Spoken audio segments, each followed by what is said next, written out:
ጠቅላይ ሚኒስትር ዶክተር አብይ አህመድ እና ቭላዲሚር ፑቲን በስልክ ተወያይቷል። የሁለቱ መሪዎች ወግ ምን ይመስል ነበረ? በባንኩ የተጀመረው የሙስና ምርመራም ቀጥሏል። ከንቲባ አዳነች አቤቤ ከቤተ ክርስቲያኗ ጋር ያደረጉት ውይይት ምን ይመስል ነበር? ምን አይነት ጉዳዮችስ በውይይታቸው ተነሳ? የኢራኑ አዲሱ መሪ በሞት አፋፍ ላይ መሆናቸውም እየተነገረ ይገኛል። ጦርነቱ የጀመሩት ለመዝናናት ነው ሲሉም የኢራኑ የውጭ ጉዳይ ሚኒስትር ተናግረዋል። ሰላም ጤና ይስጥልን፣ እንደምናላችሁ ውድ የኢትዮጵያ ድምፅ ተከታታዮች።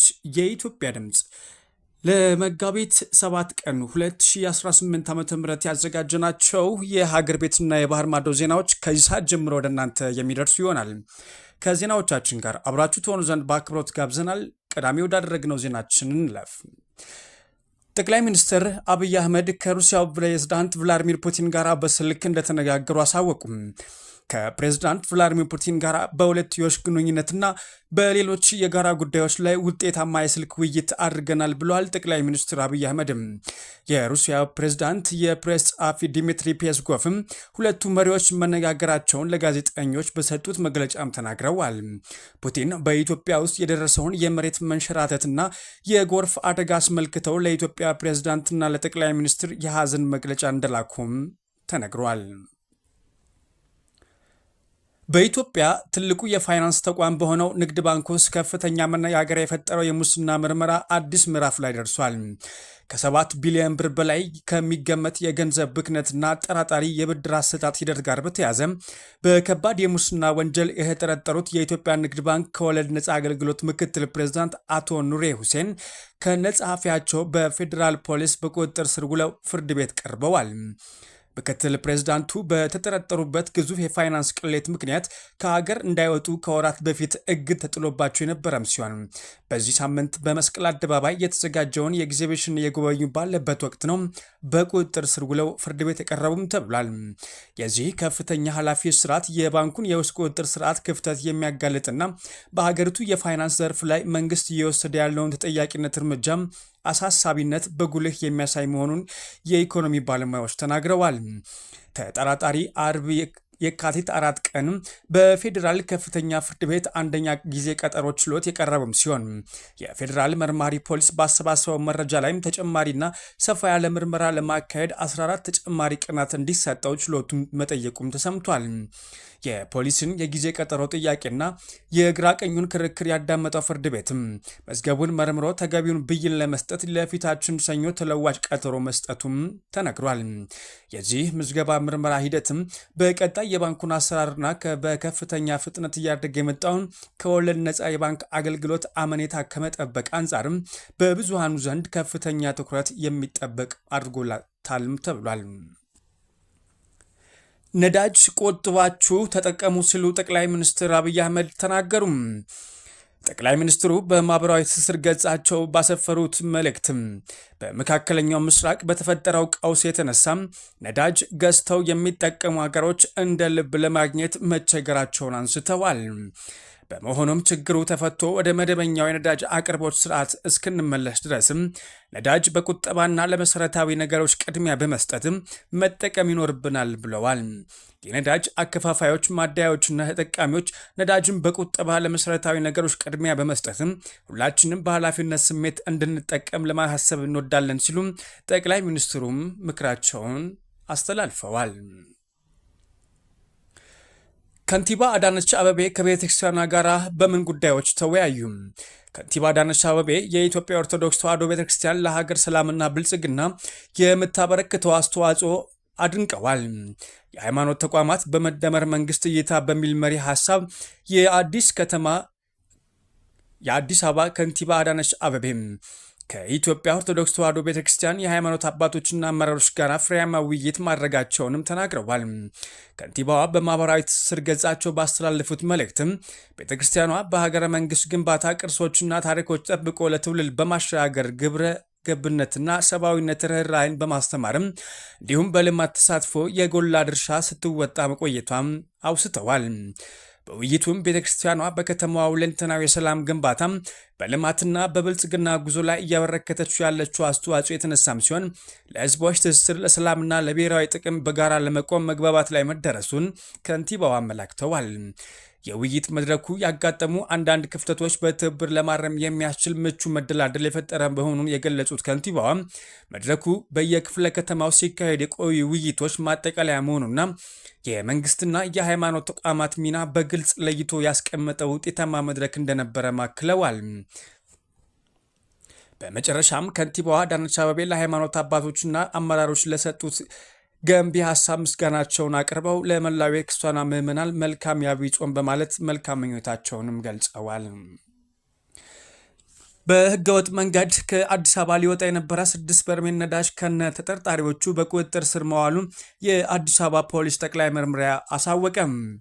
ተጠርጣሪዎቹ የወንጀል ድርጊቱን የፈጸሙት መሳለሚያ አካባቢ ከሚገኝ አንድ የነዳጅ ማደያም ሲሆን በማደያው ነዳጅ መቅዳት ሙያ ላይ የተሰማራው አሸናፊ ጥላሁንና ሱልጣን ተክላይ የተባለ አሽከርካሪ ነው። ግለሰቦቹ ጨለማን ተገን በማድረግ ከተጠቀሰው የነዳጅ ማደያ የቀዱትን 6 በርሜል ወይም 1200 ሊትር ነዳጅ ኮድ 3 A55857 አዲስ አበባ ኤፍኤስአር ተሽከርካሪን በመጠቀም ጭነው ሲያዘዋውሩ በልደታ ክፍለ ከተማ ወረዳ 5 ፔፕሲ አካባቢ በቁጥጥር ስር ሊውሉ መቻላቸውን የልደታ ክፍለ ከተማ ፖሊስ መምሪያ አሳውቋል። ፖሊስ ተጠርጣሪዎቹን በቁጥጥር ስር በመዋልም ባደረገው ምርመራም ነዳጁን በህገወጥ መንገድ ከከተማው ክልል ለማስወጣት ሲንቀሳቀሱ እንደነበረም ገልጸዋል። ወቅታዊውን ዓለም አቀፍ ሁኔታ እንደ መልካም አጋጣሚ በመጠቀም ከፍተኛ የውጭ ምንዛሬ ወጥቶበት ወደ ሀገር ውስጥ የሚገባን የነዳጅ ምርት በህገወጥ መንገድ የሚያዘዋውሩ ነዳጅ የሚደብቁና መሰል የወንጀል ድርጊት ውስጥም የሚገቡ የነዳጅ ማደያዎች ሰራተኞችና ግለሰቦች ላይ የሚወሰደው ህጋዊ እርምጃም አጠናክሮ እንደሚቀጥል የአዲስ አበባ ፖሊስ ጠቅላይ መምሪያ አሳስቧል። ህብረተሰቡም እንዲህ አይነት ነገሮች ሲመለከት ለፖሊስ ጥቆማ እንዲያደርግም መምሪያው አሳውቋል። የኢትዮጵያ ድምፅን በመከታተል ላይ ትገኛላችሁ። ከውጭ መገናኛ ብዙሃን ወደ ሰማናቸው ዜናዎች እንውሰዳችሁ። አዲሱ የኢራኑ መሪ በሞት አፋፍ ላይ መሆናቸውም ተነገረ። የኢራኑ አዲሱ መሪ ሙጃብ ካሚኒ በህይወት ድጋፍ ሰጪ መሳሪያ ወይም ላይፍ ሰፖርት ላይ መሆናቸውም ተገልጿል። በቅርቡ የኢራን የበላይ መሪ ሆነው የተሾሙት ሙጃብ ካሚኒ በአየር ጥቃት በደረሰባቸው ከባድ ጉዳት ምክንያት በአሁኑ ወቅት ያለ ሰው ሰራሽ የመተንፈሻ አካል መተንፈስ እንደማይችሉም ታውቋል። የ56 ዓመቱ ሙጅታባ ካሚኒ አባታቸው አያቶላ ካሚኒም ባለቤታቸውና የ8 ዓመት ልጃቸው በተገደሉበት በዚሁ የአየር ጥቃት ወቅትም ክፉኛ መቁሰላቸውም ነበር የተነገረው። እንደ ዘገባው ከሆነ መሪው ቢያንስ አንድ እግራቸው ያጡም ሲሆን በሆድና በጉበት አካባቢ ከፍተኛ ጉዳት ደርሶባቸዋል ነው የተባለው። በአሁኑ ወቅት በቴህራን በሚገኘው ሲና ሆስፒታል ላይ በከፍተኛ ጥበቃ ስር የሚገኙም ሲሆን አእምሯቸው በጣም ዝቅተኛ በሆነ ንቃተ ህሊና ደረጃ ወይም ኮማ ላይ እንደሚገኝም ተነግሯል። የልብና የሳምባ ስራቸው ሙሉ በሙሉ በመሳሪያ የተደገፈ መሆኑም ተነግሯል። ምንም እንኳን ሙጅታባ ካሚኒ በስም መሪ ቢሆንም በከባድ ቁስል ምክንያት ስራ መስራት ባለመቻላቸው አገሪቱን በተግባር እየመራ ያለው የኢራን አብዮታዊ ዘብ ወይም IRGC እንደሆነም ተገልጿል። ሙጅታባ ከተሾሙ 8 ቀናት ቢሆናቸውም እስካሁን በአካል አልታዩም። በመንግስት ቴሌቪዥን የተላለፈውና ደማዊ በቀል ወስዳለው የሚለው መግለጫቸው እርሳቸው ስለመጻፋቸው ትልቅ ጥርጣሬ የፈጠረ ጉዳይ ነው ተብሏል። የአገሪቱ ሚዲያዎችም የረመዳኑን ቁስለኛ ወይም ጃን ባዞፍ ረመዳን እያሉ እየጠሯቸውም ይገኛል። ኢራን ውስጥም ያለው ወታደራዊ መዋቅር መሪ ቢገደል እንኳን ራሱን ችሎ ጥቃት እንዲሰነዝር በ31 ክልላዊ የትዕዛዝ ማዕከላት የተከፋፈለ በመሆኑ ጦርነቱ በአውቶ ፓይለት መሪነት እየቀጠለ ይገኛል። ይህም በቀጠናው ያለውን የነዳጅ ዋጋና የኢኮኖሚ መረጋጋት ስጋት ላይ ጥሎትም ይገኛል።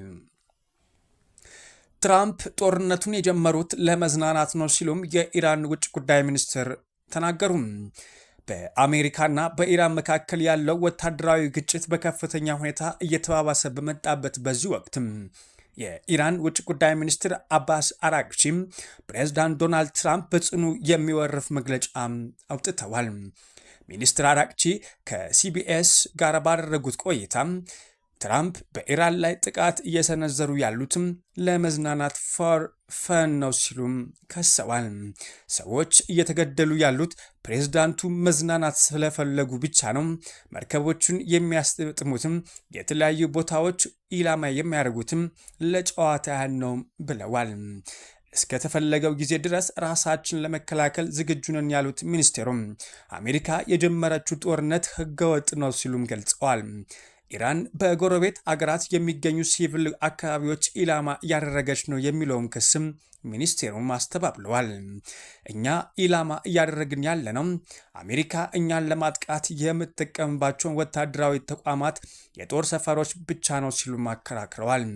ለምሳሌ የተባበሩት አረብ ኤምሬትስ መሬቷን አሜሪካ እኛን እንድታጠቃ እየፈቀደች ነው ሲሉ ወንጅለዋል። በአሁኑ ወቅትም ወደ 440 ኪሎ ግራም የሚጠጋ የበለጸገ ዩራኒየም የፍርስራሾች ውስጥ ተቀብሮ እንደሚገኝም ተናግረዋል። ይህም የሆነው አሜሪካ በኢራን የኒኩሌር ተቋማት ላይ በሰነዘረችው ጥቃት ምክንያት እንደሆነና ቁሳቁስን በዓለም አቀፍ ተቆጣጣሪዎች ቁጥጥር ስር ሆኖ ለማውጣት እንደሚቻልም ጠቁመዋል። ዓለም አቀፍ የነዳጅ አቅርቦት የሚያልፍበት የሆርሙዝ የተሰኘው ወሳኝ የባህር መስመርም በይፋ ባይዘጋም በጦርነቱ ምክንያት የጸጥታ ስጋት ስላለ መርከቦች መንገዱን እየቀሩ መሆኑን አምነዋል። ፕሬዝዳንት ዶናልድ ትራምፕ በበኩላቸው ጦርነቱ መቼ እንደሚያበቃ ለቀረበላቸው ጥያቄ ሲመልሱም በአጥንቴ ውስጥ ስሜቱ ሲሰማኝ አውቀዋለሁ በማለት ግጭቱና ሊቀጥል እንደሚችል ፍንጭ ሰጥተዋል። ትራምፕ ከዚህ ቀደም ኢራን እጅ እንድትሰጥ መጠየቃቸውና የኢራን ከፍተኛ መሪ በሕይወት የሉም የሚል መረጃ እየደረሳቸው መሆኑን መግለጻቸው ይታወሳል።